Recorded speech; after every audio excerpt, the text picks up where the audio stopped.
안녕하세요. 이번 시간에는 DFS에 대해서 알아보도록 하겠습니다. DFS는 깊이 우선 탐색입니다. 깊이 우선 탐색이라는 건 먼저 그래프든 트리든 어느 하나의 어, 방향으로 계속 바닥까지 내려간 다음에 바닥이 보였을 때 그 이전 재기 함수에서 다시 그 바닥으로 내려가는 그 과정들을 계속 이어가는 것들을 DFS라고 하고, 사실 BFS와 DFS의 차이는 그게 전부라고 할 수 있습니다. 그래서 이 정점들이 바로 복사가 안 되네요. 뭐 이런 식으로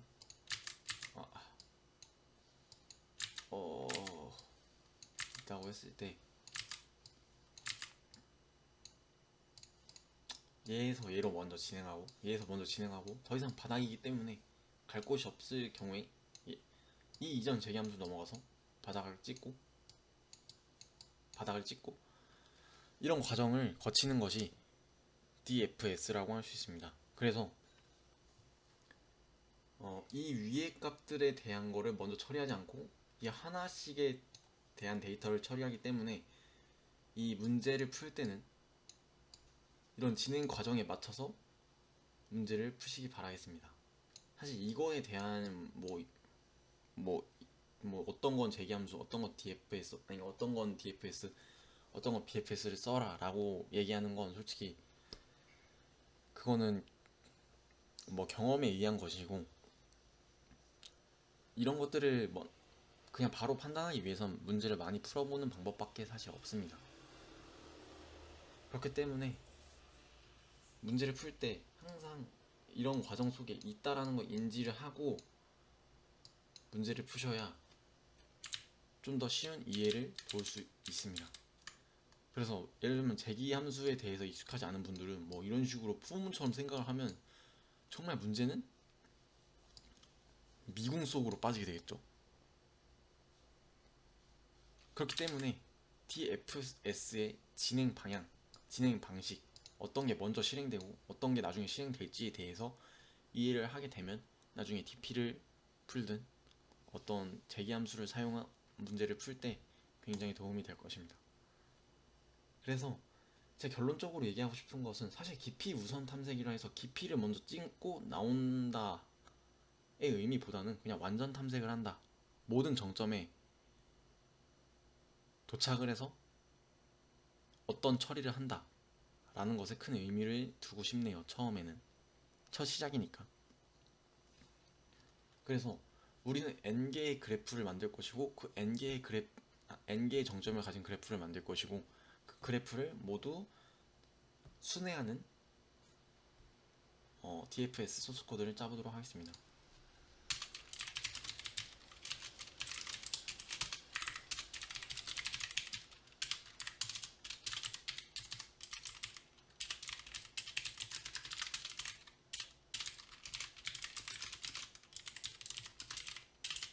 어,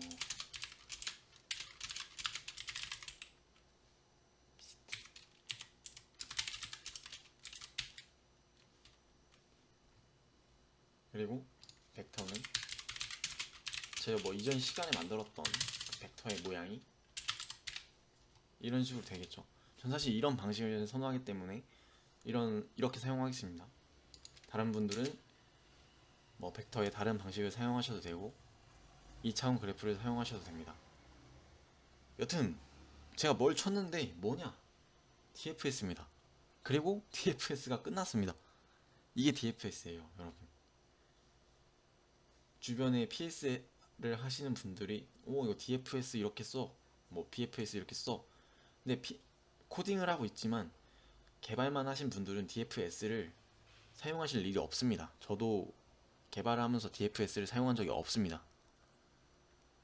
그렇기 때문에 DFS 말만 들으면 되게 어려워 보여요. 그냥 난 못할 것 같은데. 하지만 이것으로 DFS는 끝났습니다. 얘는 얘는 이제 오토라는 변수를 이용한 건데,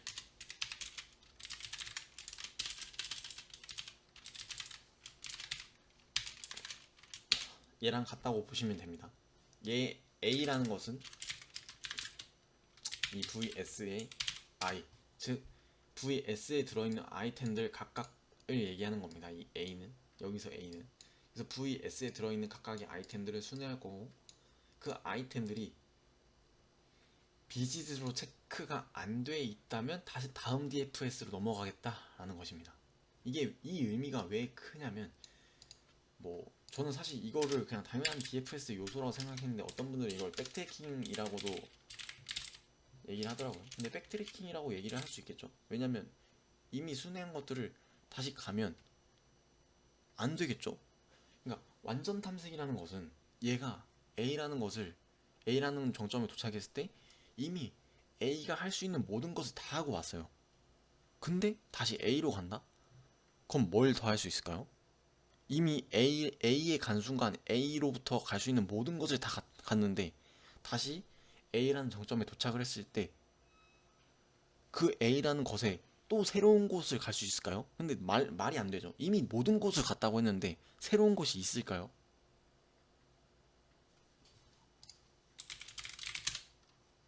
즉 1번 정점에서 2번 정점으로 갔을 때 이 소스 코드는 2번 정점에 연결되어 있는, 즉 2번 정점에 연결 2번 정점에 연결되어 있는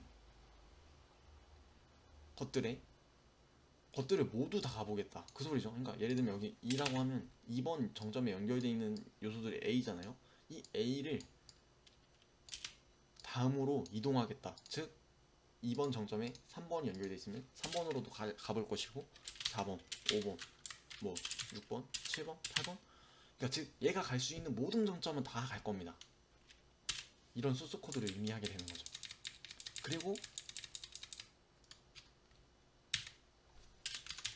이 다음 정점은 또 똑같은 소스이기 때문에 또 똑같은 방식을 사용할 거고, 또 그 다음 노드는 또 똑같은 소스이기 때문에 또 완전 탐색을, 그러니까 모든 갈 수 있는 걸 다 탐색을 하고 왔어요. 즉 저희는 이 2에서 갈 수 있는 정점은 모두 다 가본 상태에서, 예를 들어서 얘가 3이라고 하겠습니다. 뭐 이런 식으로 연결이 있다고 할게요. 그리고 얘는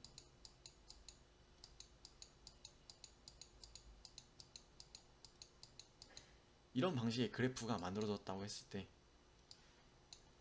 이 2번 정점은 다음 정점을 갈 거고, 얘는 당연히 그 다음 정점을 가볼 겁니다. 그리고 여기서 끝나면 당연히 얘는 이 다음 정점으로 가겠죠. 그리고 얘가 끝나면 이 다음 정점으로 다시 2번은 이 정점이 끝났구나, 그럼 이 다음 정점으로 넘어갈 겁니다. 이런 식으로 여기에 있는 정점들을 모두 다 할 거예요. 싹 다 모조리. 그리고 나서 1번이 3번으로 갑니다. 그럼 3번은 당연히 2번으로 가겠죠? 근데 그 2번으로 왔는데 이 2번으로 왔던 걸 다시 한번 얘를 더 해야 하냐? 이거에 대한 얘기입니다. 할 필요 없죠. 그래서 비지트를 체크를 해주는 겁니다. 이미 한번 갔던 애들은 다시 안 가겠다 라고 선언을 해주게 되는 겁니다. 왜냐면 2번을 가면 어차피 이걸 다시 한번 돌 텐데 왜 굳이 했던 일을 또 하냐는 것입니다. 그냥 이거는 현실 세계에서도 그렇죠. 회사에서 청소했는데 그 다음 사람이 와서 청소를 또 해요. 뭐 하루가 지나고 이틀이 지난 것도 아니고 이미 청소한 것을 또 합니다. 효율이 극한으로 없죠. 군대에서 그렇죠. 효율이 없어요. 물론 더 깨끗해지긴 하겠지만 프로그램은 그렇지 않다는 거죠. 더 깨끗해지고 말고 할 게 없으니까.